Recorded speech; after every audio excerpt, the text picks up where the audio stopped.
कांग्रेस को मिलेगी 100 सीट, तेजस्वी यादव ने कर दिया बड़ा ऐलान। दरअसल कांग्रेस पार्टी और आरजेडी की तरफ से बैठक पर बैठक हो रही है। कभी सीट शेयरिंग की मंथन को लेकर के और कभी पूरी बिहार के 243 सीटों पर मंथन हो रहा है कि किसको कैसे जीत दर्ज करानी है और किस हिसाब से जीत के दायरे तक और जीत के लेवल तक पहुंचना है और कैसे भारतीय जनता पार्टी और एनडीए को पटखनी देनी है। जिस मामले को लेकर के कभी मौर्य होटल पर बैठक हो रही है, कभी चाय पर चर्चा हो रही है, तो कभी अलग से कांग्रेस अपने विधायक दल की बैठक कर रहे हैं, तो कभी आरजेडी अपने विधायक दल की बैठक कर रहे हैं। कुल मिलाकर कहा जाए कि एनडीए को छोड़ करके महागठबंधन के अंदर बैठक पर बैठक होती चली जा रही है। और इस बैठक में तेजस्वी यादव ने यह बात खुल करके कहा कि बहुत सारी बातें होती है आरजेडी और कांग्रेस के बीच में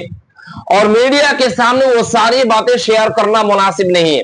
और तेजस्वी यादव ने आगे यहां तक कह डाला कि हम सब जानते हैं कि न्यूज चैनल वाले अपने व्यूज के लिए, अपने दर्शकों को दिखाने के लिए बहुत तरह की अफवाहें भी फैलाने की कोशिश करते हैं,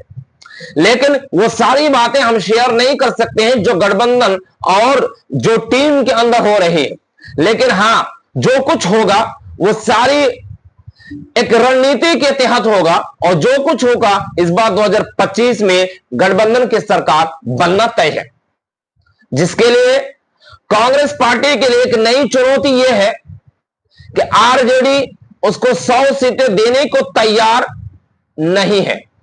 लेकिन कांग्रेस पार्टी इस बात की दांव चल रहे हैं कि हमें 100 सीटों चाहिए ही चाहिए, जिसके लिए पप्पू यादव लगातार बयानबाजी कर रहे हैं, लगातार आरजेडी पर प्रेशर बना रहे हैं। और ये आरजेडी पर प्रेशर बनाना इसलिए भी जरूरी है क्योंकि इस बार कांग्रेस पार्टी एक अलग राह पर चल पड़ा है और जिस अलग राह पर कांग्रेस पार्टी चल पड़ी है उस राह को देखते ही तेजस्वी यादव घबराया हुआ है। आरजेडी में मंथन चल रहा है और आरजेडी में मंथन इसलिए भी चल रहा है क्योंकि इस बार कांग्रेस पार्टी हाशिए के तौर पर चुनाव नहीं लड़ने वाली है। इस बार वो इस बात को लेकर कुछ चुनाव लड़ने वाली है, वो दरअसल वो विधानसभा को छोड़ करके लोकसभा की तैयारी में है, लेकिन इस बार सीट शेयरिंग को लेकर के वो कम नहीं होना चाहते। वो कम इसलिए भी नहीं होना चाहते क्योंकि कांग्रेस पार्टी के जो जमीनी मजबूत है वो बहुत ज्यादा पकड़ में आ चुका है। इस पकड़ को लेकर के आरजेडी के खेमे में और खास करके तेजस्वी यादव बहुत फूंक फूंक कर कदम रख रही है कि अगर उन्हें 100 सीटें ना दी जाए तो क्या क्या नुकसान हो सकता है और अगर उन्हें 100 सीटें दे दी जाए तो क्या नुकसान हो सकता है। और 100 सीटों की मांग जो पप्पू यादव बार बार कर रहे हैं उसके लिए उसके सीमांचल में क्या इफेक्ट पड़ेगा, क्योंकि आप सब जानते हैं कि सीमांचल में खास करके कांग्रेस पार्टी के एक दबदबा रहा है और खास करके सीमांचल में 24 सीटें हैं और उस 24 सीटों पे दांव किसकी चलेगी। और आरजेडी इस बात को अच्छी तरह से जानती है कि सीमांचल में आरजेडी की दाल नहीं गलने वाली है। इस बार दाल अगर गलने वाली है तो वो कांग्रेस पार्टी की गलने वाली है और नीतीश कुमार के गलने वाले भी पक्ष में, लेकिन नीतीश कुमार को तो पटखन ही देना है, भारतीय जनता पार्टी को तो पटखन ही देना है। लेकिन इस बार खास करके सीमांचल में 24 सीटों में ज्यादा से ज्यादा सीटें कांग्रेस पार्टी को मिलने जा रही है और बाकी बिहार के अन्य क्षेत्र से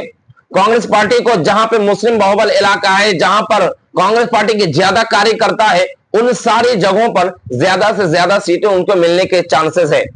जिसको लेकर आरजेडी भी खुल करके इस बात के मंथन में नहीं है कि उन्हें 50 सीटें देंगे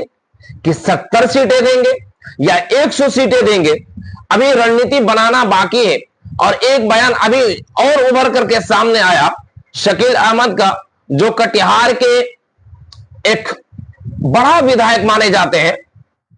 और कटिहार के बड़ा विधायक होने के नाते उन्हें विधायक दल की बैठक के अंदर उन्होंने साफ तौर पर कहा कि अभी फिलहाल सीट शेयरिंग को लेकर के कम बातचीत होती है। अभी बातचीत सिर्फ भारतीय जनता पार्टी को और एनडीए को सत्ता से बेदखल करने की बात होती है और जब सीट शेयरिंग की बात खुल करके उन मुद्दों पर होगी तो हम विशेष तौर पर आपके समक्ष में रखेंगे। तो फिलहाल इस खबर में इतना ही।